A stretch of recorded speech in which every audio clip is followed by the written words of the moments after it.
موقع ملا ہے, اللہ نے تھوڑا سا کبھی موقع دیا تھا تو حضور کی امت کے لیے وقف. حضرت عثمان غنی رضی اللہ تعالیٰ عنہ, مدینہ منورہ میں میٹھے پانی کا انتظام نہیں تھا. حضرت عثمان غنی رضی اللہ تعالیٰ عنہ مدینہ پہنچے, اللہ کے رسول نے انہیں شوق دلایا, ترغیب دلائی کہ مدینہ والوں کو میٹھے پانی کی ضرورت ہے. حضرت سیدنا عثمان غنی رضی اللہ تعالیٰ عنہ نے 12,000 درہم میں ایک کنواں خریدا جس کا نام تھا بیر روما, اور وہ ایک یہودی کا کنواں تھا. آدھا کنواں خریدا. آدھے کنویں کا مطلب یہ ہے, یہودی پورا بیچنے کے لیے تیار نہیں تھا. آدھے کنویں کا مطلب یہ ہے, یہودی نے کہا کہ ایک دن میں پانی بھروں گا, ایک دن آپ پانی بھر لے گا. تو اس طرح سے آدھا کنواں 12,000 دینار میں, یعنی 12,000 درہم میں, یعنی چاندی کے سکوں میں حضرت عثمان غنی رضی اللہ تعالیٰ عنہ خریدا. خرید لیا. خرید لینے کے بعد حضرت عثمان غنی اعلان فرماتے ہیں, میری باری کا دن پورے مدینہ والوں کے لیے آزاد ہے. یعنی جس دن میری باری ہے, پورے مدینہ کے لوگوں میں سے کوئی بھی پانی بھرنا چاہے تو بھر سکتا ہے.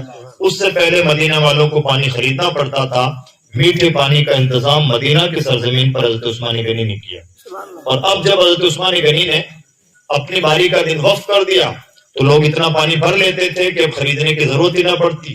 تو اس یہودی کا کاروبار ٹھپ ہو گیا, تو وہ باقی آدھا بھی بیچنے کے لیے تیار ہو گیا. لیکن ایک مسلمان کا مزاج دیکھیں, پہلے تو حضرت عثمان غنی کو ضرورت تھی خریدنے کی, اور اب اسے بیچنے کی ضرورت ہے. عثمان غنی کو خریدنے کی ضرورت ہے, آپ کا کام تو آدھی کنویں سے ویسے ہی چل رہا ہے. لیکن اس کے باوجود حضرت عثمان غنی نے اس کی کمزوری کا کوئی فائدہ نہیں اٹھایا. آپ فرماتے ہیں, بھائی بتاؤ تم باقی آدھا کنواں تمہاری مرضی میں کتنے میں بیچو گے؟ اس نے کہا اتنا ملیں گے تو نہیں, لیکن اس نے ایسے ہی بھاؤ لگا دیا. اس نے کہا 8,000 دینار. حضرت عثمان غنی نے 1 دینار بھی کم نہیں کیا, 8,000 دینار اسے دیے تاکہ اس کا دل خوش رہے. اور پورا کنواں اس طرح سے خرید کر مدینہ والوں کے لیے وقف کر دیا. ایک زمانے تک مدینہ والے بیر روما یعنی حضرت عثمان غنی کے کنویں سے پانی پیتے رہے, اور آج بھی پیتے. آج بھی مدینہ عثمان غنی کے کنویں سے پیاس بجھا رہا. ہم سردی گرمی کے موسم میں راستے میں کوئی مٹکا رکھ دیں اور 2-4 چلتے ہوئے گاڑیوں والے پانی پی لیں, ہمارے دل کو ٹھنڈک ہو جاتے. صاحب چلیے ہم نے کسی کی پیاس تو بجھائی. کہ شام کا آدمی ہوگا وہ جس نے صحابہ کی نہیں پورے اہل مدینہ کی پیاس بجھائی اور اب تک بجھایا. کس نے مزاج دیا تھا؟ مدینہ میں ضرورت پیش آئی مسجد نبوی کو بڑا کرنے کی. مسجد نبوی کی پہلی زمین حضرت صدیق اکبر نے دی. 2 یتیموں کی زمین تھی, وہ حضرت صدیق اکبر نے خریدی. کیا کمال کی بات ہے, صدیق اکبر بھی اپنا سب کچھ مدینہ میں چھوڑ کے آئے تھے. مدینہ میں امیر صحابہ بھی رہتے تھے. امیر صحابہ کے بیچ میں ایک سب کچھ چھوڑ کے آنے والا صحابی, قاری صاحب کے جد اعلیٰ ہوتے ہیں, یہ بھی صدیقی ہیں. اور ہمیں لوگوں کی بھی قدر کرنی چاہیے. کوئی ضروری نہیں کہ جو بڑا لمبا چوڑا ڈھنڈورا پیٹے اور خلافتوں کے اور آل اولاد کے سابقوں اور لاحقوں کے ساتھ رہے, اسی کو پہچانے. صدیقی کا مطلب صدیق اکبر کی اولاد ہی ہوتا ہے, فاروقی کا مطلب فاروق اعظم کی اولاد ہوتا ہے. الگ سے کوئی کہنے کی ضرورت نہیں کہ میں صدیق اکبر کی اولاد ہوں, اور میں عثمان غنی کی اولاد ہوں, اور میں فاروق اعظم کی اولاد ہوں. حضرت صدیق اکبر سب کچھ مکہ میں چھوڑ کے آئے تھے, مدینہ میں بالکل نئے نئے تھے. مسجد نبی کی زمین کی خرید کی باری آئی تو حضرت صدیق اکبر رضی اللہ تعالیٰ عنہ کی قسمت کہ صدیق اکبر نے یتیموں کی زمین اپنے پیسوں سے خریدی, مدینہ والوں کے لیے وقف کی. مسجد نبوی جو دنیا کی دوسری سب سے افضل ترین مسجد ہے, اس مسجد کے لیے زمین دینے والی شخصیت صدیق اکبر کی شخصیت. جب بڑا کرنے کی ضرورت پیش آئی, وہ چھوٹی زمین تھی, ایک زمانے تک نماز ہوتی رہی, پھر جب تعداد بڑھ گئی توسیع کی ضرورت پیش آئی تو حضرت عثمان غنی نے اس کے لیے دوبارہ زمین دی, اور اتنی لمبی چوڑی کر دی کہ مسجد نبی کو پھر دوبارہ چوڑا کرنے کی ضرورت نہ. مدینہ شریف میں قبرستان کی ضرورت تھی, حضرت عثمان غنی نے قبرستان کی زمین خرید کے وقت. اگر ہمارے یہاں کوئی آدمی مان لیجیے قبرستان کی زمین بھی دے دے اور مدرسے کی زمین بھی دے دے, مسجد کی زمین بھی دے دے, تو گاؤں والے اس کا احسان کبھی نہیں بھولیں گے. صاحب اتنا بڑا آدمی ہے, اتنا بڑے دل والا ہے, مدرسے کی زمین بھی اسی نے دی ہے, اور اس کی زمین بھی اس نے دی ہے, اس کی زمین بھی اس نے دی ہے, اور وہ بھی اس وقت جبکہ آپ لوگوں کے پاس تو 150 اور 200 اور 100 بیگھا زمین ہوتی ہے. اس میں سے مسجد کا کوئی 50 گز کا, 100 گز کا, 200 گز کا پلاٹ دے دے تو ہم اس کے احسان مند ہوتے ہیں, ہونا بھی چاہیے. کس شان کے لوگ ہیں کہ جنت البقیع جو دنیا میں جنت ہے اس کی زمین عثمان غنی نے دی. مسجد نبوی جس میں کسی کو ایک سجدہ کرنے کا موقع مل جائے تو 50,000 سجدوں کا ثواب ملتا ہے, وہ زمین صدیق عثمان کی ہے. اور اسی طرح سے میٹھے پانی کا انتظام عثمانی غنی نے کیا ہے، باغ خرید کے وقت کر دیے، مدینے والوں کو گھوڑوں کی اونٹوں کی ضرورت پیش آتی تو وہ پوری کرتے، کسی کے یہاں شادی ہوتی حضرت عثمانی غنی کو پتہ چلتا تو اس کا انتظام کرتے۔ ایک ایک صحابی کا یہی حال، جس صحابی کو بھی اللہ نے نوازا، جو بھی صاحب خیر تھا، اگر کسی کے ہاتھوں میں کچھ نہ تھا تو کوئی بات ہی نہیں ہے، لیکن جس کے ہاتھوں میں جو کچھ تھا وہ کیا، کیوں؟ صرف اللہ کی مخلوق کے درد کے لیے۔ حضرت سیدنا فاروق اعظم کے بارے میں ہم سب جانتے ہیں، رات میں لباس بدل بدل کے مدینہ کی گلیوں میں گھما کرتے تھے، بادشاہوں کو ناز و انداز، بادشاہ تو چھوڑیے چھوٹے موٹے پارشد ہوں، ودھائک ہوں، تو کیا کیا ناز و انداز ہوتے ہیں ہم سب جانتے ہیں۔ 14 ملکوں کا کنگ رات میں لباس بدل بدل کے اپنی پہچان چھپا چھپا کے گھوم رہا ہے، ہو سکتا ہے خدمت کا موقع مل جائے، بتائیے درد کس نے ہونے رہا تھا۔ اس لیے ہمیں ایک ایک صحابی سے یہ بات سیکھنے کی ضرورت ہے۔ آخری بات عرض کروں، ایک پیر صاحب کا ذکر کروں، بہت بڑے پیر۔ وہ پیر صاحب کون ہے؟ سیدنا شیخ احمد کبیر رفاعی۔ دنیا کے 4 قطبوں میں سے ایک قطب ہیں سید شیخ احمد کبیر رفاعی علیہ رحمہ، عراق کے بزرگ ہیں، اللہ کے رسول کے صاحبزادے ہیں، اور یہ وہ عظیم بزرگ ہیں جن سے مسافے کے لیے قبر رسول سے ہاتھ باہر نکل کے آیا تھا۔